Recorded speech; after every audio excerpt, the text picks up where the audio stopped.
வணக்கம், இது அரண்சை. நான் தேவா பாஸ்கர். தமிழ்நாடு அமைச்சரவையில் பிடிஆர் பழனிவேல் தியாகராஜன் இண்டக்ட் ஆனதுல இருந்து அவர் தொடர்பான எதிர்பார்ப்புகள், அவருடைய பேட்டிகள், அவருடைய ட்வீட்டு, அவருடைய நடவடிக்கை எல்லாமே ஒரு மிகப்பெரிய வெளிச்சத்தை அடைஞ்சது. ஒரு மிகப்பெரிய லைம்லைட்டை வந்து அவர் பிடிச்சிருந்தாரு. அதற்கப்புறம் பல்வேறு இஷ்யூஸ் நடந்தது. பிடிஆர் பழனிவேல் தியாகராஜன் ஓரளவுக்கு சைலண்ட் ஆயிட்டாரு. பழைய மாதிரி பேசுறது கிடையாது, பழைய மாதிரி டிபேட்ஸ்ல அவரை பார்க்க முடியறதில்லைன்னு சொல்லி பலரும் வருத்தப்பட்டுலாம் நம்ம பார்த்துட்டு இருந்தோம். இப்போ ரீசெண்டா நிதியமைச்சர் நிர்மலா சீதாராமன் கொடுத்த அந்த இன்ஃபேமஸ் பிரஸ் மீட், அந்த பிரஸ் மீட் வந்தப்போ கூட நாங்க வி மிஸ் பிடிஆர் என்ற ஹேஷ்டாக்லாம் ட்ரெண்ட் பண்ணாங்க. அப்படிப்பட்ட பிடிஆர் பழனிவேல் தியாகராஜன் இப்போ ரியாக்ட் பண்ணியிருக்காரு. ஒரு கட்டுரை எழுதியிருக்காரு. தமிழ்நாட்டையும் உத்தரப்பிரதேசத்தையும் கம்பேர் பண்ணி ஒரு கட்டுரை எழுதியிருக்காரு. எதனால பிடிஆர் பழனிவேல் தியாகராஜன் ரியாக்ட் பண்ணியிருக்காரு, அந்த கட்டுரையில என்ன சொல்லியிருக்காரு அப்படின்ற அந்த வீடியோல நம்ம பார்க்க போறோம். கடந்த டிசம்பர் மாதம் ஒரு செய்தி வந்து ஃப்ளோட் ஆகுது. சமூக வலைதளங்கள் முழுக்க ஒரு முக்கியமான பேசு பொருளாக அந்த செய்தி மாறுது. அந்த செய்தி என்ன அப்படின்னா, உத்தரப்பிரதேச மாநிலம் தமிழ்நாடு வந்து முந்திருச்சு. அதாவது பொருளாதாரத்துல, உள்நாட்டு உற்பத்தியில, ஜிடிபியில உத்தரப்பிரதேச மாநிலம் தமிழ்நாட்டை வந்து தோக்கடிச்சிட்டாங்க, தமிழ்நாட்டை விட்டு பயங்கரமா வளர்ந்துட்டாங்கன்னு இந்தியாவினுடைய முக்கியமான எல்லா பத்திரிகைகளும் ஒரு செய்தி வந்து கேரி பண்றாங்க. உத்தரப்பிரதேச மாநிலம் 2வது லார்ஜஸ்ட் எக்கானமியா மாறிடுச்சு. இந்தியாவினுடைய வளர்ச்சிக்கு பங்களிப்பதில், இல்லை இந்தியாவுக்கு பங்களிப்பதில் ஒரு முக்கியமான மாநிலமாக மாறிடுச்சு. யோகி ஆதித்யநாத் தலைமையில அந்த அரசாங்கம் இப்படியான ஒரு சாதனைகள் வந்து பண்ணியிருக்காங்க. அவங்க வந்து தேனாரும் பாலாரும் ஓடுது அப்படி இப்படின்னு சொல்லிட்டு ஒரு பயங்கர பில்டப் பண்ணி உத்தரப்பிரதேச மாடல், உத்தரப்பிரதேச அரசுன்றது வேற மாதிரி ஒன்னா இருக்கு அப்படின்னு சொல்லி எல்லாரும் பேச ஆரம்பிச்சாங்க. அதாவது நார்த் இந்தியன் மீடியாஸ் முழுக்க, முக்கியமான செய்தி நிறுவனங்கள் எல்லாரும் இந்த செய்தியை கேரி பண்றாங்க. தமிழ்நாட்டில் நம்மளுடைய பாய்ஸும் ஆரம்பிச்சிட்டாங்க. ரங்கராஜ் பாண்டே அவர்கள், அவர் கூட வந்து அப்ப அந்த டைம்ல நடந்த ஒரு இன்டர்வியூல வந்து டப்புன்னு சொல்லியிருப்பாரு, பாருங்க வந்துருச்சுங்க உத்தரப்பிரதேசம், அவ்வளவுதான் 2வது இடத்துக்கு வந்துருச்சு அப்படின்ற அந்த தகவல் சொல்லியிருப்பாரு. 2வது இடத்துல நீ உத்தரப்பிரதேசம் வந்துருச்சு, ஜிடிபியில அவ்வளவு வேகமாக அங்க வளர்ச்சிகள்லாம் நடந்துட்டு இருக்கு, முன்னேற்றம் அடைஞ்சிட்டு இருக்கு அப்படின்றதை ரங்கராஜ் பாண்டே தெரிவிச்சிருப்பாரு. அண்ட் இதுல ரொம்ப முக்கியமான விஷயம், உத்தரப்பிரதேச மாநிலம் 2வதா வந்துருச்சுன்றதை தாண்டி தமிழ்நாட்டை தோக்கடிச்சிட்டாங்க, தமிழ்நாடை பின்னாடி தள்ளிட்டாங்க. தமிழ்நாடு இன்னைக்கு 3வது 4வது இடத்துக்கு போயிடுச்சு. தமிழ்நாடு இப்போ அதோட இடத்த வந்து இன்னைக்கு உத்தரப்பிரதேசம் பிடிச்சிருச்சுன்றதான் அவங்க நரேட் பண்ண விரும்பின ஸ்டோரி, அவங்க உருவாக்க விரும்பின கதை அப்படின்றது அதுதான். ஒரு பக்கம் ரங்கராஜ் பாண்டே உருட்டுவாரு, இன்னொரு பக்கம் சுவன் ஸ்ரீராமன் உருட்டுவாரு, எல்லாம் டிஃப்ரெண்டா உருட்டுவாங்க. ஓ, இவ்வளவு தூரம் வளர்ந்துருச்சா உத்தரப்பிரதேசம், ஆமா பரவாயில்ல அப்படின்னு எல்லாரும் பேசிக்கா சில கேள்விகள்லாம் முன் வச்சாங்க. சமூக வலைதளங்களே ரெண்டும் எவ்வளவு பெரிய மாநிலம், ரெண்டுக்கும் உள்ள வித்தியாசம் எவ்வளவு, கிட்டத்தட்ட இங்க 8 கோடி பாப்புலேஷன் அப்படின்னா இங்க அதை விட 3 மடங்கு பாப்புலேஷன் வந்து உத்தரப்பிரதேசத்துல இருக்கு. அப்படி இருந்தும் தமிழ்நாடு எங்கடா அவங்க தோக்கடிச்சாங்க, தமிழ்நாடு எந்த இடத்துல அவங்க வந்து காலி பண்ணாங்க. ஏன்னா ரொம்ப பேசிக்காவே வட இந்தியா, தென்னிந்தியா அப்படின்னு பிரிச்சு நம்ம பார்த்தோம் அப்படின்னா, ஏன்னா இன்னைக்கு வந்து யாரும் நம்ம காதில் வந்து பூலாம் சுத்த முடியாது.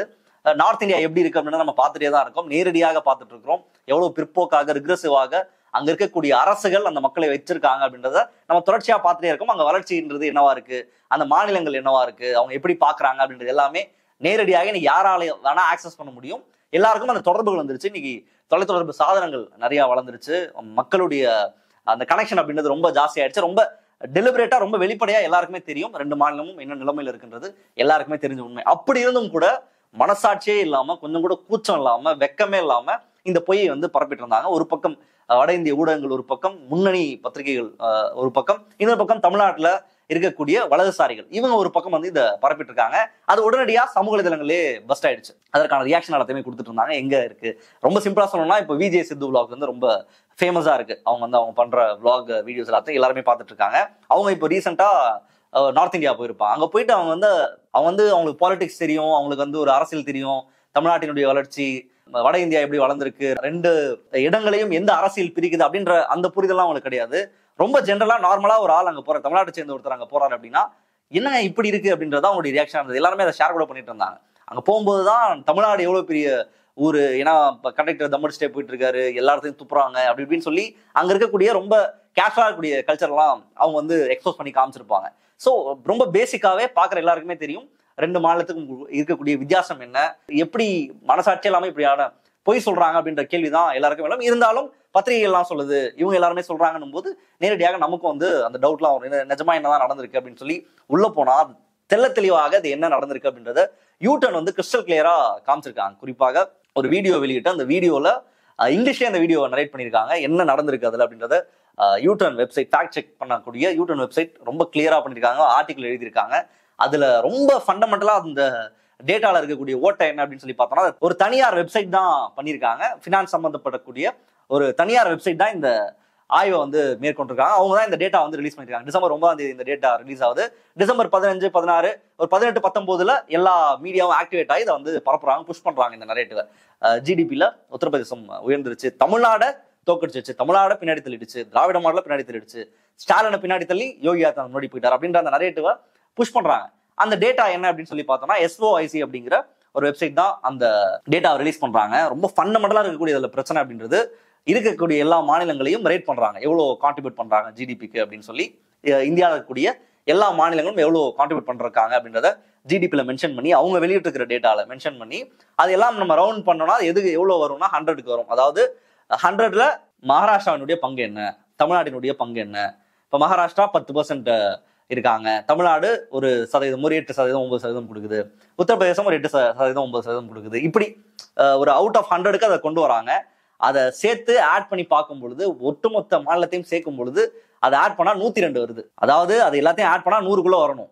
ஆனா அவங்க வந்து 102 வர அளவுக்கு அந்த லட்சணத்துலதான் அந்த டேட்டாவே இருக்கு. ரொம்ப ஃபண்டமெண்டலான கேள்வி அங்கேயே எழுது. அப்போ அவங்க என்ன லட்சணத்துல அந்த டேட்டாவை எடுத்திருப்பாங்க? ஏன்னா அபிஷியலா எங்கேயாவது டேட்டா வந்திருக்கா? கவர்மெண்ட் தரப்புல இருந்து டேட்டா வந்திருக்கா?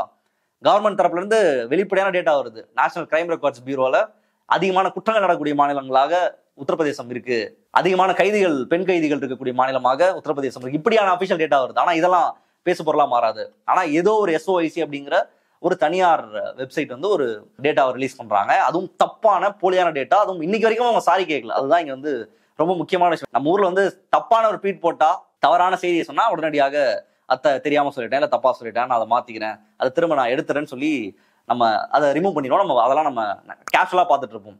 சங்கிகள் தான் அதெல்லாம் கிடையவே கிடையாது. தமிழ்நாட்டிலையும் அப்படிதான் இருப்பாங்க. அதே மாதிரிதான் அவங்களும் பண்ணியிருக்கானுங்க.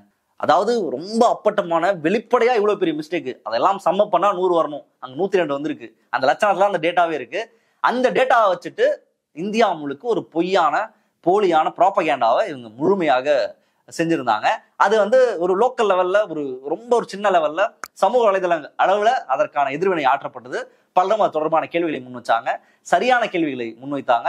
இருந்தும் அவங்கள்ட்ட எந்த நியாயமும் இல்லை, ஓடி ஒழிஞ்சிட்டாங்க. அந்த செய்தியை பரப்பி விட்டுட்டு அப்படியே அந்த விஷயத்துல இருந்து அப்படியே சைலண்டா கமுக்கமா ஒதுங்கிட்டாங்க. இங்க தமிழ்நாட்டுல ஆக்டிவேட் ஆன அந்த கும்பலும் சரி, வட இந்தியா முழுக்க பரப்பான அந்த கும்பலும் சரி, அதுக்கப்புறம் பெரிதா கேள்வியும் கேட்கல.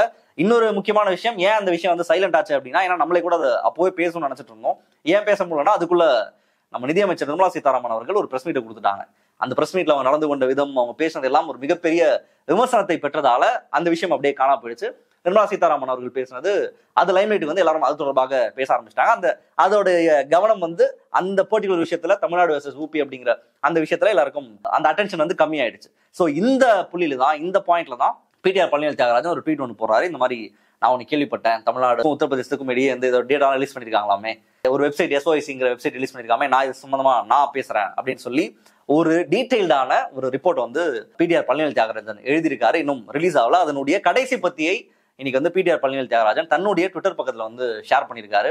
குறிப்பா அதுல அவர் சொன்ன ரொம்ப முக்கியமான விஷயம், அவர் நான் எழுதுனதுல இருந்து பாதியை தூக்கிட்டாங்க. ஏன்னா அவ்வளவு மோசமா அவர் பச்சை பச்சையா கேட்டிருக்காரு, ஏன் இந்த பொழப்பு, ஏன் இந்த மானங்கிட்ட பொழப்பு, ஏன் இவ்வளவு கேவலமா ஃபோர்ஸ் பண்றீங்க, ஏன் இப்படி மாத்தி பேசுறீங்க, உங்களுடைய அரசியலுக்காக ப்ராபகேண்டாவுக்காக ஏன் டேட்டாவை மாத்துறீங்கன்னு சொல்லி பச்சை பச்சையா கேட்டிருக்காரு போல. அதனால தூக்கிட்டாங்க அப்படின்னு நம்ம புரிஞ்சுக்கலாம். ஏன்னா அவரே போட்டிருக்காரு, நான் எழுதுனதுல இருந்து 3 நாள் பத்தியை வந்து தூக்கிட்டாங்க அப்படின்றதை பிடிஆர் பழனிவேல் தியாகராஜன் குறிப்பிட்டிருந்தாரு. அவர் வந்து RBIனுடைய டேட்டாவை எடுத்து ரொம்ப தெளிவா காமிச்சிருக்காரு. நாட்டினுடைய வளர்ச்சி, தமிழ்நாட்டினுடைய வளர்ச்சியும் உத்தரப்பிரதேசத்தினுடைய வளர்ச்சியும் எப்படி இருந்திருக்கு. அதாவது உத்தரப்பிரதேசத்தினுடைய வளர்ச்சி அப்படியே பின்னோக்கி போறதையும், தமிழ்நாட்டினுடைய வளர்ச்சி அப்படியே முன்னோக்கி போற அந்த 2 கிராஃபை ஷேர் பண்ணியிருக்காரு. அதை வந்து அபிஷியலாக RBIனுடைய டேட்டா, ரிசர்வ் பேங்க் ஆஃப் இந்தியாவினுடைய டேட்டா, அவங்க வச்சிருக்கக்கூடிய ஆய்வை எடுத்து அந்த டேட்டாவை அப்படியே காமிச்சிருக்காரு. அதாவது ஒரு ரொம்ப ரொம்ப சிம்பிளா இந்த விஷயத்துக்கான பதில வந்து அவர் கொடுத்திருக்காரு. அப்போ இன்னைக்கு வெளியாகி இருக்கிற டேட்டா அப்படின்றது போலியானது, பொய்யானது, தவறான ஒரு டேட்டாவை இன்னைக்கு எல்லாரும் பரப்பி இன்னைக்கு அசிங்கப்பட்டு அவமானப்பட்டு நிற்கிறாங்க. ஆனா இதை கொண்டு போய் யார்கிட்ட சேர்க்கணுமோ, யாரை ஏமாத்தணுமோ அந்த மக்களை தொடர்ச்சியாக இவர்கள் ஏமாத்திட்டு இருக்காங்க. இப்ப தமிழ்நாட்டில் அது ஈடுபடல.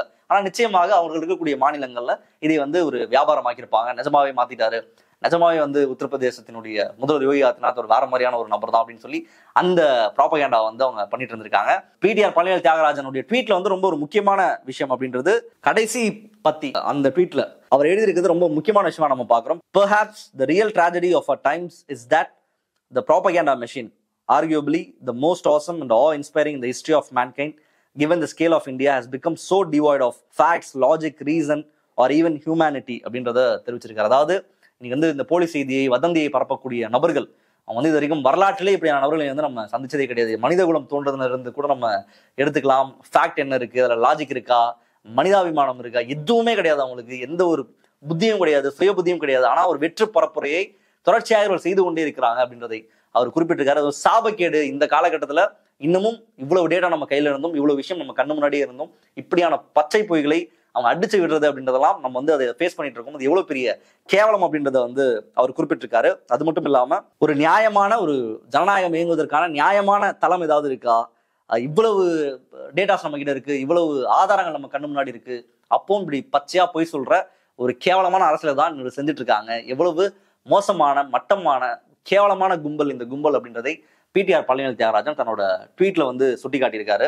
ரொம்ப வெளிப்படையாக நார்மலாவே இந்த விஷயத்தை யாரு கேட்டாலுமே தெரியும், யாரு நல்லா வளர்ந்த மாநிலமாக இருக்கா, யார் அதிகமாக கான்ட்ரிபியூட் பண்றா. இன்ஃபேக்ட் இன்னைக்கு முக்கியமான பிரச்சனையா இருக்கதே அதுதான். நாங்க அதிகமான வரியை கொடுக்குறோம், ஆனா எங்களுக்கு வந்து வெள்ளம் வந்தாலோ இல்ல எங்க வீடு காலியானாலும் ஒரு பைசா கொடுக்க மாட்டீங்களே, எங்களுடைய காசெல்லாம் வேற மாநிலத்துக்கு போய் செலவு பண்ணிட்டு இருக்கீங்களே, வேற மாநிலத்துக்கு நீங்க செலவு பண்றது கூட நாங்க தப்புன்னு சொல்ல, எங்களுக்கு கொடுக்க வேண்டியதை கொடுங்கன்றதான் தமிழ்நாட்டினுடைய குரலா இருக்கு. இதை அதையும் பண்ணிட்டு அந்த மாநிலம் வளர்ந்துச்சு பொய்யையும் பரப்பிட்டு அப்பட்டமாக ஒரு போலியான ஒரு கட்டமைப்பை தொடர்ச்சியாக செய்ய நினைக்கிற வேலையை தான் பாஜக செஞ்சுட்டு இருக்கு. அதுக்கு ஒத்து ஊதக்கூடிய சில நபர்களும் இந்த வேலையை தொடர்ச்சியாக செஞ்சுட்டே இருக்காங்க. அதனுடைய ஒரு வெளிப்பாடு தான் இந்த தமிழ்நாடு வர்சஸ் உத்தரப்பிரதேசம் அப்படிங்கிற இந்த கம்பாரிசன். அண்ட் அதற்கான ஒரு சரியான பதிலடி வந்து பிடிஆர் கொடுத்திருக்காரு. நெயில் இந்த காஃப்னு சொல்லுவாங்க, கடைசியா வைக்கக்கூடிய ஒரு அடி, அது வந்து பிடிஆர் வந்து இன்னைக்கு கொடுத்திருக்காரு. ஜென்ரலாவே வந்து நார்த் இந்தியா ரொம்ப புகழ்ந்து பேசி தமிழ்நாடு வந்து ஒரு மட்டமான மாநிலம், தமிழ்நாட்டில் ஒண்ணுமே இல்லை, தமிழ்நாட்டில் வளர்ச்சியெல்லாம் கிடையவே கிடையாது, மற்ற மாநிலங்கள்லாம் வந்து சூப்பரா இருக்கு அப்படின்னு சொல்லி தமிழ்நாட்டிலே உட்காந்துட்டு தமிழ்நாட்டு மக்கள் அவங்க கூடயே புழங்கிட்டு அவங்க கொடுக்குற காசையை வாங்கிட்டு அவங்களே வந்து அசிங்கப்படுத்துற, இல்லை அவங்கள மலினப்படுத்துற, அவங்கள கேவலப்படுத்துற வேலையை இங்க இருக்கக்கூடிய பல சங்கிகள் வந்து பண்ணிட்டு இருப்பாங்க. அவங்களுக்குலாம் எல்லாருமே கேட்பாங்க, ஏப்பா இவ்வளவு சூப்பரா இருக்கு, நீ கிளம்பி போயப்பாங்க அப்படின்னு சொல்லுவாங்க. உனதான் அவ்வளவு சூப்பரா இருக்கு, நல்லா இருக்கு, மற்ற மாநிலங்கள் நல்லா இருக்கு, பாஜக ஆளக்கூடிய மாநிலங்கள் நல்லா இருக்குன்னா கிளம்பி போ, அங்க போய் உட்காந்துக்கோ, ஜாலியா உட்காந்து அங்க சில் பண்ணு, அங்க நீ போய் பேசு, என்னமோ பண்ணிக்கோ அப்படின்னு சொல்லுவாங்க. அதெல்லாம் அந்த பாய்ஸ் வந்து பண்ணவே மாட்டாங்க. இங்கேயே உட்காந்துட்டு தமிழ்நாட்டிலேயே உட்காந்துட்டு தமிழ்நாட்டு மக்கள் உழைச்சி கொடுக்குற சாப்பாடையே சாப்பிட்டுட்டு தமிழ்நாடு மக்கள் என்னெல்லாம் பண்றாங்களோ அதெல்லாம் சுரண்டி நல்லா உண்டு கொளுத்துட்டு இங்க இருக்கக்கூடிய மக்களுக்கு எதிராக தொடர்ச்சியான வெறுப்பையும் வன்மத்தையும் இல்ல இன்னும் கேவலமான செயல்களையும் செய்யக்கூடிய நபர்களாக தான் இவர்கள் தொடர்ச்சியாக நடந்து கொண்டே இருக்காங்க. அதற்கு ஒரு எக்ஸாம்பிள் தான் இந்த விவகாரமும். அண்ட் இதுல ரொம்ப முக்கியமான விஷயம், இன்னைக்கு உத்தரப்பிரதேசம் வளர்ந்துருச்சு, உத்தரப்பிரதேசம் ஒரு பிரகாசமான மாநிலமா மாறிடுச்சு, உத்தரப்பிரதேசம் 2வது லார்ஜஸ்ட் எக்கானமியா மாறிடுச்சு, உத்தரப்பிரதேசல பாலாறும் தேனாரும் ஓடுது, உத்தரப்பிரதேசல தான் எல்லா இண்டஸ்ட்ரீஸும் போறாங்க, யோகி ஆதித்யநாத் அதை அப்படியே பரட்டி போட்டாரு, உத்தரப்பிரதேச தலையிலா திருப்பிட்டாரு அப்படின்னு இந்த டைலாக்லாம் நம்ம எப்ப கேட்டோம் அப்படின்னா, எனக்கு வந்து என்ன நல்லா ஞாபகம் வருதுன்னா 2012-13 அந்த காலகட்டம் தான் ஞாபகம் வருது. பாஜக 2014 ஆட்சிக்கு வரதுக்கு முன்னாடி இதே மாதிரி தான் குஜராத்துக்கு சொல்லிட்டு இருந்தாங்க. குஜராத் ஒரு பயங்கரமான மாநிலம், குஜராத்ல அப்படி ஓடுது இப்படி ஓடுது, குஜராத்தே வேற மாதிரி நரேந்திர மோடி மாத்திட்டாரு, குஜராத் தான் இருக்கிறதுலே சிறந்த மாநிலம், அங்கதான் இண்டஸ்ட்ரீஸ் எல்லாம் குவிறாங்க, ஒரு பொலிட்டீஷியன்னா அவர் தான், ஒரு அட்மினிஸ்ட்ரேட்டர்னா நரேந்திர மோடி தான், ஆப்கி பார் மோடி சர்க்கார் அப்படின்ற இந்த வாசகத்தை கட்டமைப்பதற்காக அவ்வளவு விஷயங்கள் வந்து சொன்னாங்க.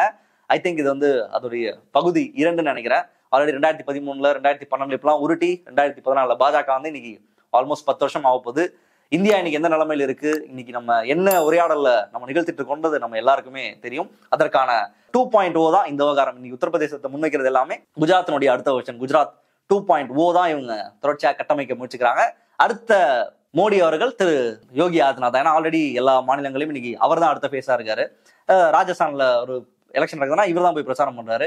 இன்னும் ஃபியூரியஸா இருக்கணும், இந்துத்துவால சாஃப்டா மோடி ஹேண்டில் பண்றாரு, இன்னும் விகரஸா யோகி ஆதித்யநாத் மாதிரி அரசியல் பண்ணணும், பாருங்க புல்டோசர்லாம் நீ வந்து மிரட்டுது, புல்டோசர்லாம் மிரட்டி விடுது, எல்லாரையும் அதிர வைக்குது, இப்படியான ஒரு அரசியல் தலைவர் தான் நாங்கள் எதிர்பார்த்துட்டு இருக்கோம்னு உக்கிரமான சங்கிகள்லாம் எதிர்பார்த்துட்டு இருக்கிறது இன்னைக்கு யோகி ஆதித்யநாத் தான். ஸோ இந்த பில்டப் எல்லாமே அடுத்த முறை யோகி ஆதித்யநாத் எதுக்கோ ப்ரொஜெக்ட் பண்றதுக்கு, பிரதமர் வேட்பாளராக ப்ரொஜெக்ட் பண்ணுவதற்கோ அல்லது உத்தரப்பிரதேசம் சிறந்த மாநிலம் அப்படின்னு கட்டமைப்பதன் வழியாக யோகி ஆதித்யநாத்தை நம்ம தலையில கட்டுறதுக்கான வேலையை இந்த கும்பல் பண்ண ஆரம்பிச்சிருக்கு அப்படின்றதான் நம்மளுடைய நிலைப்பாடு. ஆனால் மீண்டும் ஒரு முறை இந்தியா ஏமாறாது அப்படின்றதான் நம்மளுடைய பார்வையும் கூட. மற்ற நிகழ்ச்சியை சந்திப்போம். நன்றி, வணக்கம். அரண்சை நண்பர்களுக்கு வணக்கம். அரண்சை ஊடகம் சுயேட்சையாக இயங்குவதற்காகவே உருவாக்கப்பட்டது. நாம் செய்கிற வேலை உண்மையிலேயே மக்களுக்காக செய்கிறோம் என்பதை நீங்கள் நம்பினால், வாய்ப்பு இருந்தால் இந்த ரேசர் பே கியூஆர் கோடுக்குள்ளே நீங்கள் வந்து அதை ஸ்கேன் பண்ணி எங்களுக்கு உங்களால் இயன்றதை விருப்பம் இருந்தால் ஆதரவு தெரிவிக்கலாம்.